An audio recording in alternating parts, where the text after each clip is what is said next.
All night, we'll be digging into data from some of the battlegrounds and key races of this election. For a deep dive into all of that, we're joined now by our Lisa Desjardins over at the PBS News Super Screen. All right, Lisa, so let's start with the big state everyone is watching tonight, Pennsylvania. What counties are you tracking? I'm sad we have to pick just a couple to highlight, but it is election day, so it's all about choices. And let's start here in Philadelphia, the most important county for Democrats.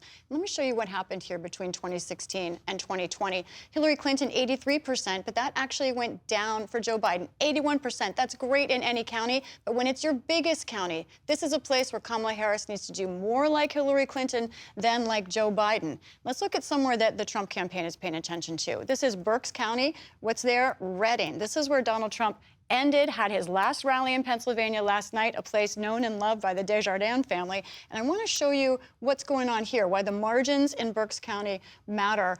Donald Trump actually had about the same margin between 2016 and 2020, but look at this. Joe Biden gained percentage in this county. Also paying close attention to Berks County because its population, 25% Hispanic, including many Puerto Ricans. We want to see if there's any effect from those remarks from the Trump rally earlier, a couple weeks ago. Lisa, we know we could have a long night ahead. So what are some of the places you're tracking that could give us some of the earliest look at what's to follow?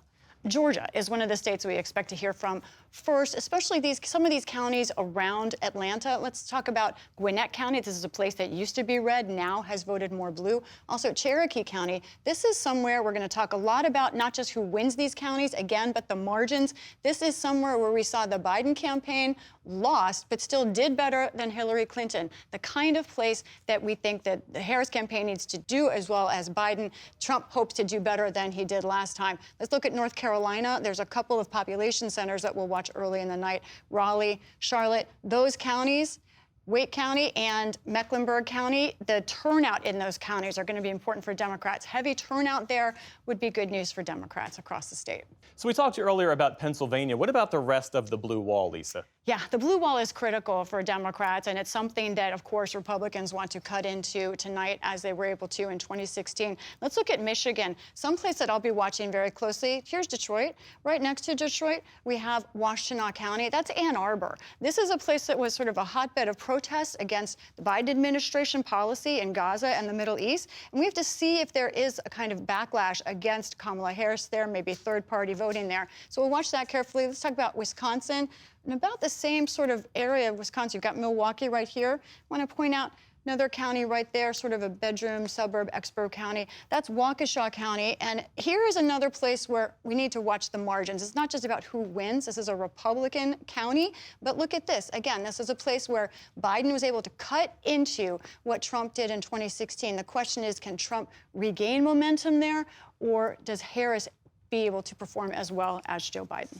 And Lisa, we know you're tracking the races that'll decide control of the House and the Senate as well tonight. Tell us about that. You know, I love some congressional numbers. All right, let's talk about the Senate. We start right here with these races that are not even up this year. The Senate, about a third of it, is up for re-election every 2 years. So look at this. Republicans have 38 seats in the bank. Here's where that halfway point is. So they start out with an advantage. But here's where we'll be watching early as to our question. Races like in Ohio with Sherrod Brown, Pennsylvania, Wisconsin, and then a really key one will be Montana, where Jon Tester is fighting for his life. Those polls close there at 10 o'clock Eastern time.